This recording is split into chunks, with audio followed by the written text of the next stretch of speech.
لا حول ولا قوة إلا بالله العلي العظيم. أعوذ بالله من الشيطان اللعين الرجيم. بسم الله الرحمن الرحيم. الحمد لله والصلاة والسلام على رسول الله وعلى آله آل الله لا سيما بقية الله ولعنة الله على أعدائهم أعداء الله من يومنا هذا إلى لقاء الله. ہزاروں سال نرگس اپنی بے نوری پہ روتی ہے، بڑی مشکل سے ہوتا ہے چمن میں دیداور پیدا. عزیزو، امام خمینی اسی دیداور کا نام ہے. صدیاں گزر جاتی ہیں تب کہیں جا کر کے ایسی ہستی سامنے آتی ہے. امام خمینی کے تعلق سے لب کشائی کرنا کوزے میں سمندر سمونے کے برابر ہے، کیونکہ امام خمینی کسی ایک شخص کا نام نہیں بلکہ ایک ایسی جاویدہ حقیقت کا نام ہے جو عالم انسانیت کی پیشانی پر جگمگا رہی ہے. امام خمینی انسانیت کا مظہر کامل اور ایک عظیم مصلح ہے. آپ کی زندگی تمام انسانی پہلوؤں کا ایک عظیم خزانہ ہے. امام خمینی ایک شخص نہیں بلکہ ایک انسان ساز تہذیب و تمدن کا مجموعہ ہے. محمدی و علوی اسلام کا آئینہ ہے. لہذا حقیقت کے متلاشی ہر انسان کے لیے آپ کی معرفت ضروری ہے تاکہ آپ کے نقش قدم پر چل کر اپنی انسانی عظمت و کمالات میں اضافہ کر سکے. آیت اللہ العظمیٰ آغائی عراقی مرحوم کے بقول اللہ عز و جل نے امام خمینی کو جو قوت و صلاحیت عطا کی تھی وہ کسی دوسرے کو نصیب نہیں ہوئی. امام خمینی جس جرأت و شجاعت کے مالک تھے وہ کسی دوسرے کے حصے میں نہیں آئی. ان کا کام بلکہ ان کا ہر کام صرف اور صرف خدا کے لیے تھا.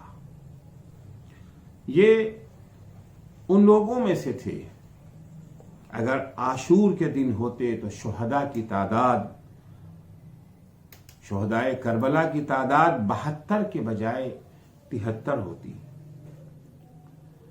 وہ اپنے جد امام علی علیہ السلام کی طرح شجاع و دلیر تھے.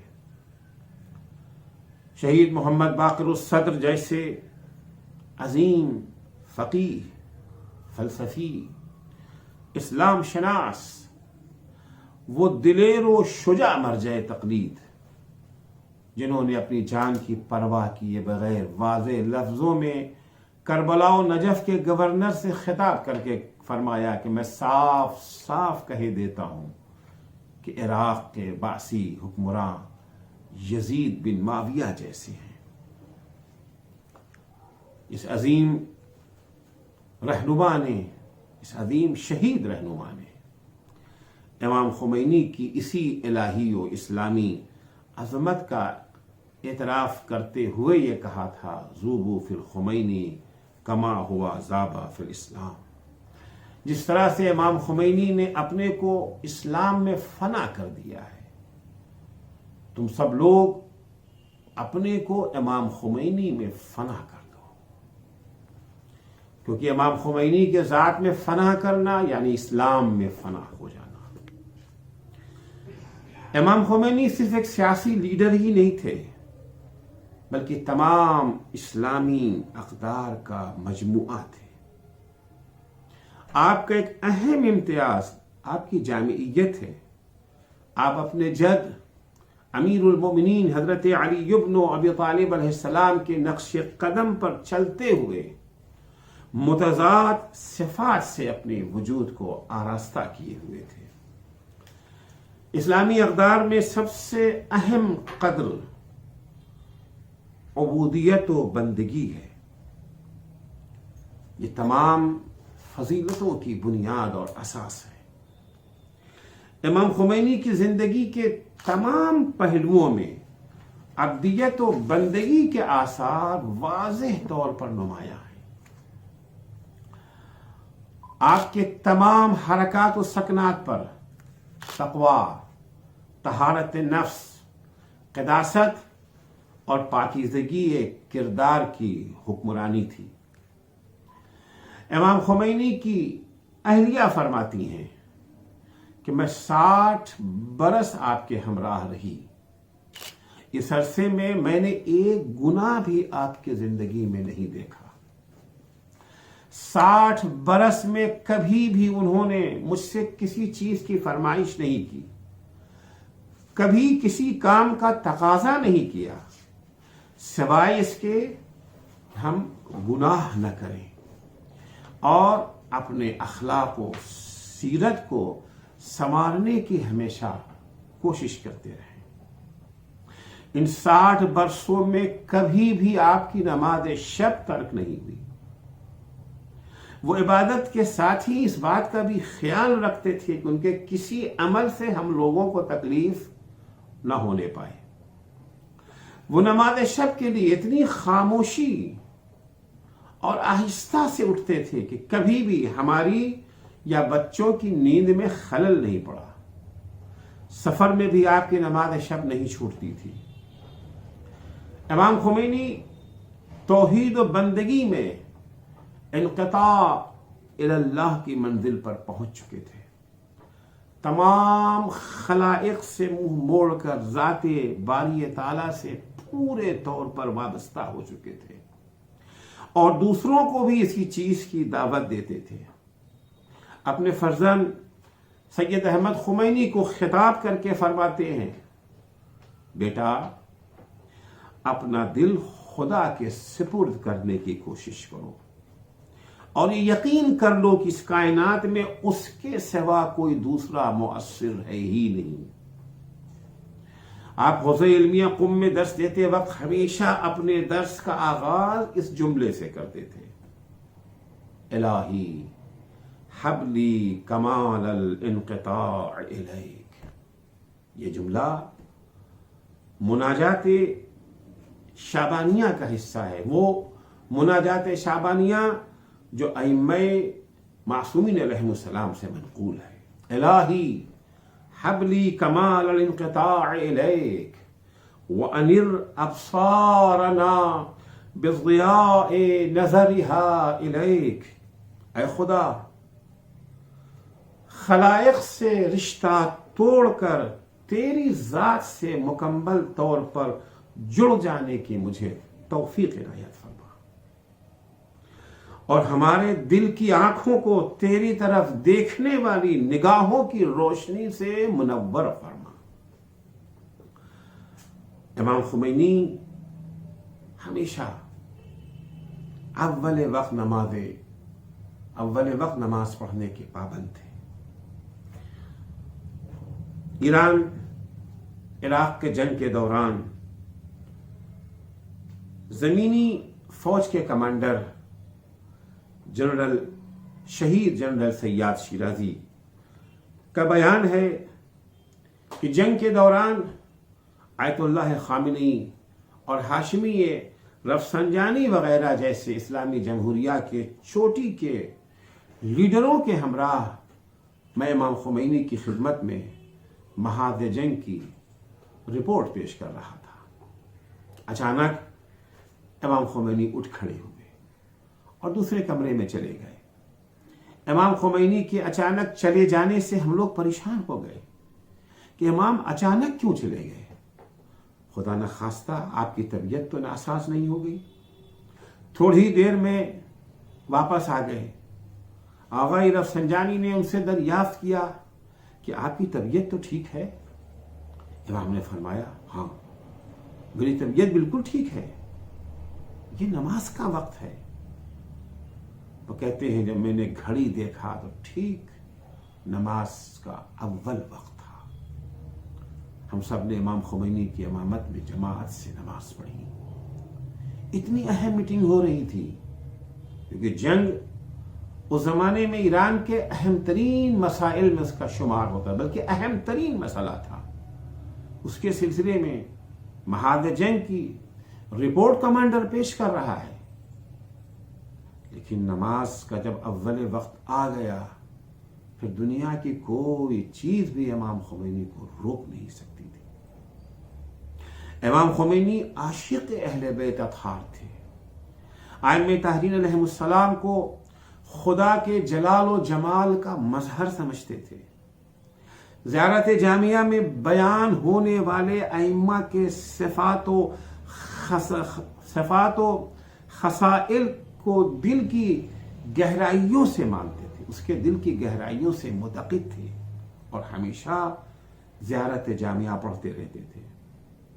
امام خمینی نجف اشرف میں اپنے 14 سالہ قیام کے دوران بلا ناغہ مقررہ وقت پر کسی تاخیر کے بغیر امیر المومنین حضرت علی ابن ابی طالب علیہ السلام کے حرم مبارک میں زیارت کے لیے حاضر ہوتے تھے. سردی ہو، گرمی ہو، آندھی ہو، طوفان ہو، کوئی چیز بھی اس راہ میں رکاوٹ نہیں بن سکتی تھی. وہ ہر حال میں اپنے مقررہ وقت پر کسی تاخیر کے بغیر اپنے مولا کی بارگاہ میں حاضری دیتے تھے. زیارت عاشوراء پورے آداب کے ساتھ محرم کا چاند نمودار ہوتے ہی عاشور تک پڑھا کرتے تھے. زیر آسمان جا کر کے 100 سلام اور 100 لعن کے ساتھ. حتیٰ جس وقت امام خمینی پیرس میں تھے، انقلاب اپنے اوج پر تھا، آغائے فردوسی پور جو امام کے آفس میں کام کرتے تھے ان کا بیان ہے. ہم لوگوں کا طریقہ کار یہ تھا کہ روزانہ کی خبریں انقلاب کے تعلق سے جو آتی تھی ان کو ہم یہ جو ہے ریکارڈ کر کے فلاں وقت مقررہ پر امام خمینی کی خدمت میں لے جاتے تھے. وہ اسے سنتے تھے، سننے کے بعد ان کا انٹرویو ہوتا تھا. وہ فرماتے ہیں کہ جب محرم کی پہلی تاریخ آئی ہے اور میں ریکارڈنگ لے کر کے امام خمینی کی خدمت میں پہنچا تو دیکھا وہ اپنے کمرے میں نہیں ہے. تلاش کیا تو ہمیں وہ چھت پر نظر آئے. میں ان کی خدمت میں گیا کہ حضور یہ وقت تو ریکارڈنگ سننے کا ہے، اس کے بعد آپ کی یہ جو ہے پریس کانفرنس ہے، آپ یہاں کیا کر رہے ہیں؟ کہنے لگے فردوسی پور تمہیں نہیں معلوم محرم کا چاند نمودار ہو چکا ہے، آج محرم کی پہلی تاریخ ہے. میں ہمیشہ پہلی محرم سے عاشور تک روزانہ زیارت عاشوراء پڑھتا ہوں. یہ میرا وقت معین ہے زیارت عاشوراء کے لیے. میں نے کہا حضور یہ جو ساری دنیا سے نامہ اکٹھا ہوئے اتنی آسانی سے نہیں آتے، انہیں بڑی مشکل سے لایا جاتا ہے، ان کا وقت ہو رہا ہے، آپ کب انہیں انٹرویو دیں گے؟ یہ چلے جائیں گے. فردوسی پور یہ رہیں یا چلے جائیں، میرے اس معمول میں فرق نہیں آ سکتا، یہ وقت میرے مولا کا وقت ہے.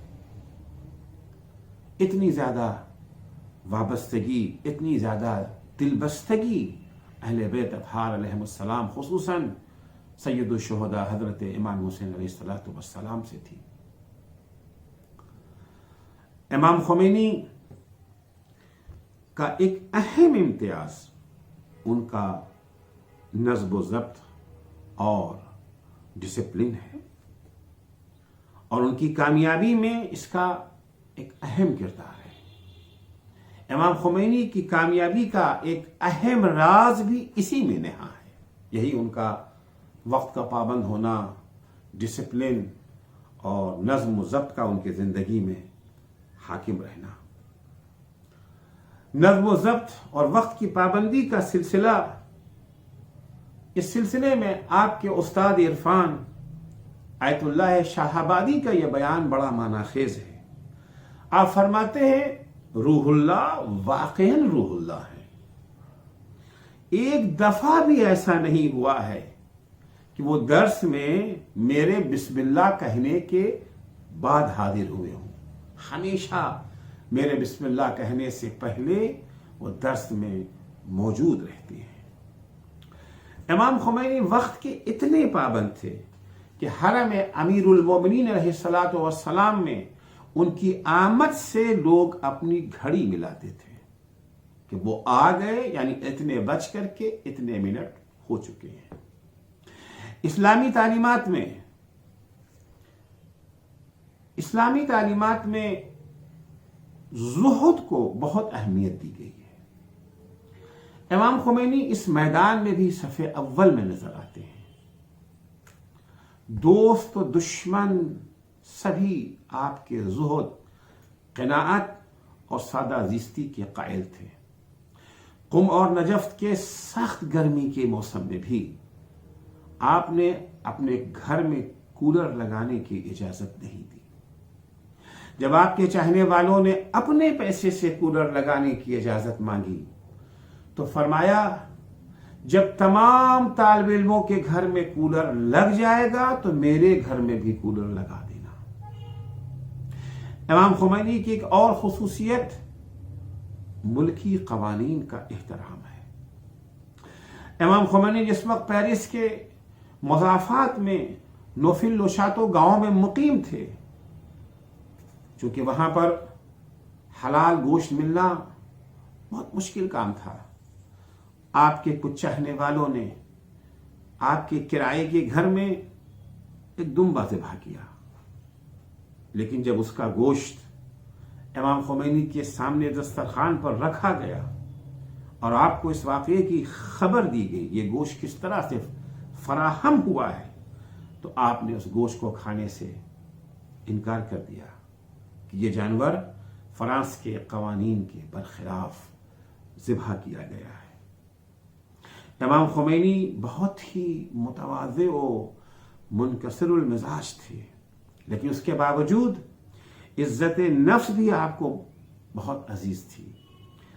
اپنی یا مسلمانوں کی ذلت و حقارت انہیں ہرگز برداشت نہ تھی. چاہے اپنی ذلت و حقارت ہو یا عام مسلمانوں کی ذلت و حقارت کا مسئلہ ہو، آپ کو اس سے شدید نفرت تھی.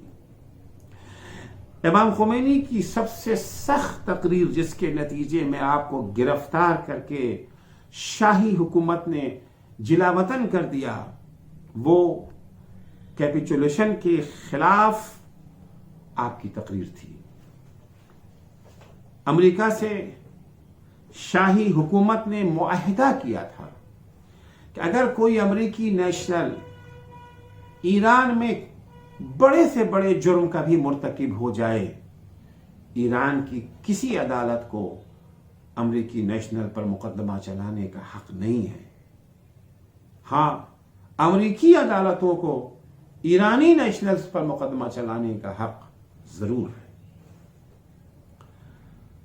امام خمینی اسے برداشت نہ کر سکے اور اس کے خلاف انہوں نے شدید اللحن تقریر فرمائی، جس کے نتیجے میں انہیں گرفتار کر کے ترکی یہ جو ہے وہ جلا وطن کر دیا گیا. امام خمینی نے کبھی بھی دولت مندوں، طاقتوروں اور تانا شاہوں کے سامنے سر نہیں جھکایا. نجف اشرف میں 14 سالہ جلا وطنانہ زندگی کے دوران بھی باسی حکمرانوں کو کبھی خاطر میں نہیں لائے اور بوقت ضرورت سخت لہجے میں ان سے احتجاج بھی کیا، ان پر اعتراض بھی کیا. امام خمینی اس آیہ شریفہ کے بہترین مصداق تھے، وَلِلَّهِ الْعِزَّةُ وَلِرَسُولِهِ وَلِلْمُؤْمِنِينَ. ساری عزت اللہ کے لیے ہے، اس کے رسول کے لیے ہے اور مومنوں کے لیے ہے. امام خمینی ہمیشہ امام حسین کا یہ عاشورائی نعرہ اپنی نگاہوں کے سامنے رکھتے تھے اور یہ نعرہ ہمیشہ ان کے کانوں میں گونجتا رہتا تھا، ہیہات من الذلہ، ہم کہاں اور ذلت کہاں. امام خمینی اپنے جد امیر المومنین کی طرح منافقین، قاسطین، مارقین اور ناقصین کے مقابلے میں ہمیشہ ڈٹے رہے، نہ کبھی مصیبتوں سے ڈرے اور نہ کبھی سختیوں سے گھبرا کر اپنے الہی موقف سے پیچھے ہٹے۔ امام خمینی اپنے بچپن ہی سے شجاعت و دلیری کے مالک تھے۔ زندگی کے کسی بھی موڑ پر آپ نے خوف و بزدلی کو اپنے قریب نہیں آنے دیا۔ آپ نے تقریباً 40 برس کی عمر میں 1000 سالہ کے جواب میں کشف الاسرار نامی کتاب تحریر فرمائی۔ اگرچہ کتاب وہابیت کے خلاف لکھی گئی، ایک کلامی کتاب ہے، لیکن آپ نے اسی کتاب میں رضا شاہ پہلوی اور اس کی پالیسیوں پر سخت حملہ کیا ہے۔ سن 1963 کے محرم میں عاشور کے دن تقریر کرتے ہوئے محمد رضا شاہ پہلوی کے خلاف جو لب و لہجہ آپ نے اختیار کیا ہے، یہ وہ زمانہ تھا جب پہلوی حکومت کا اوج تھا، اس کا اقتدار اپنے اوج پر تھا، لیکن اس وقت بھی امام خمینی نے سخت ترین الفاظ میں شاہ کی اسلام دشمن پالیسیوں، عوام مخالف پالیسیز کے خلاف سخت لہجے میں اپنے اعتراضات کا اسے نشانہ بنایا۔ آپ اپنی تقریر میں فرماتے ہیں، اے بدبخت، تو 45 برس کا ہو چکا ہے، کچھ تو عبرت حاصل کر، اپنے باپ کے انجام سے عبرت حاصل کر۔ جب تیرا باپ ملک سے گیا تو خدا گواہ ہے کہ عوام خوشیاں منا رہے تھے، تو اس جیسا نہ بن کہ میں کہہ دوں تو کافر ہے اور عوام تجھے ایران سے نکال پھینکے۔ کویت میں امام خمینی کے نمائندے سید عباس مہری کا بیان ہے کہ جب امام خمینی کو عراق سے نکال دیا گیا تو آپ اپنے ساتھیوں کے ہمراہ کویت کے بارڈر پر پہنچے، لیکن کویت حکومت نے ملک میں داخل ہونے کی آپ کو اجازت نہیں دی۔ میں نے امام خمینی سے عرض کیا کہ اگر آپ کی اجازت ہو تو میں اس کویتی افسر کو منانے کی کوشش کروں۔ امام نے فرمایا، ہرگز نہیں، اس شخص کے آگے اپنے کو ذلیل کرنے کی کوئی ضرورت نہیں ہے، ہم واپس چلے جائیں گے، خدا ہمارے ساتھ ہے۔ ڈاکٹر حسن حبیبی پیرس سے امام خمینی کی واپسی کے سلسلے میں فرماتے ہیں کہ پیرس سے روانہ ہونے سے پہلے امام خمینی نے ہم سب لوگوں کو مخاطب کر کے فرمایا کہ یاد رکھو، اس سفر میں چند باتوں کا امکان ہے۔ ہو سکتا ہے ایران کی فضا میں داخل ہوتے ہی جہاز کو نشانہ بنا کر اسے ہوا ہی میں تباہ کر دیا جائے، ممکن ہے زمین پر اترتے ہی اسے گولیوں کا نشانہ بنائیں، یہ بھی ممکن ہے کہ جہاز سے باہر آتے ہی ہم سب کو گولی مار دیں یا گرفتار کر لیں، یہ بھی ممکن ہے کہ تم لوگوں کو چھوڑ دیں، صرف ہمیں گولی مار دیں یا گرفتار کر لیں، یا بھیڑ میں قاتلانہ حملہ کر کے میرا کام تمام کر دیں۔ البتہ یہ سارے خطرات میرے لیے ہیں، آپ لوگ اپنے کو میری خاطر خطرے میں نہ ڈالیں۔ اتنے سارے خطرات کے باوجود امام خمینی پیرس سے ایران کے لیے روانہ ہوئے۔ جو افراد ہمت کر کے امام خمینی کے ساتھ آ گئے تھے، ان کا عالم یہ تھا کہ کسی کی آنکھ میں نیند نہیں تھی، سب خوف زدہ تھے، وحشت زدہ تھے کہ نہ جانے کیا ہوگا، لیکن سب کی حیرت بھری نگاہوں کے سامنے امام خمینی نے زمین پر اپنی عبا بچھائی اور سو گئے۔ اتنا اطمینان، اتنا سکون صرف اسی کو مل سکتا ہے جس کا دل یاد الہی سے لبریز ہو کہ اللہ بذکر اللہ تطمئن القلوب۔ امام خمینی کی ایک اور اہم خصوصیت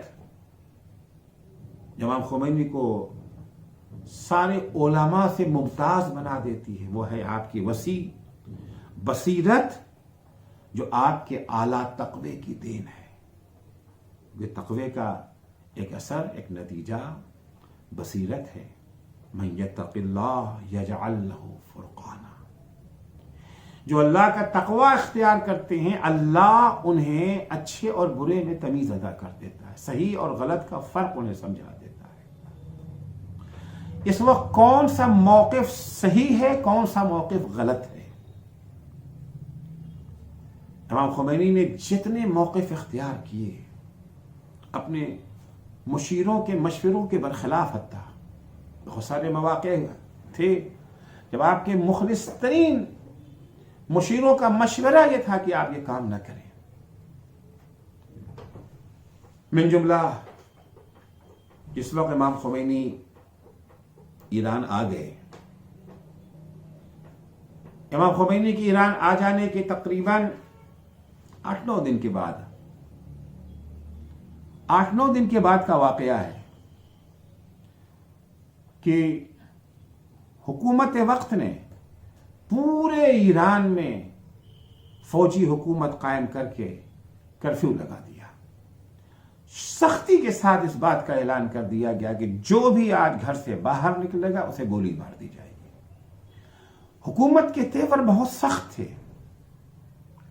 جتنے بھی قائدین انقلاب تھے امام خمینی کے سوا، جیسے مرحوم آیت اللہ طالقانی جیسا عظیم قائد، ان سب نے عوام سے یہ اپیل کی کہ آپ سب لوگ اپنے گھروں میں چلے جائیں، کیونکہ اس وقت حکومت کے تیور بڑے خطرناک ہیں۔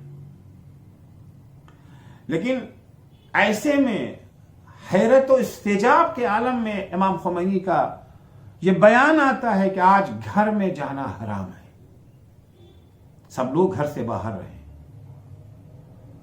ایرانی عوام سارے علماء کا احترام کرتے تھے، سارے قائدین کو اپنے سراخوں پر بٹھاتے تھے، مگر سنتے اور مانتے ایک کی تھے، وہ ذات تھی امام خمینی کی۔ امام خمینی کا یہ بیان آنا کہ مرد و زن، بچے بوڑھے سب کے سب گھروں سے باہر نکل آئے،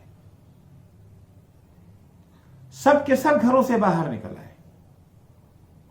تفصیل میں نہیں جانا چاہتا، وقت نہیں ہے، مختصر یہ کی 2 دن کے اندر ایران میں انقلاب آ گیا۔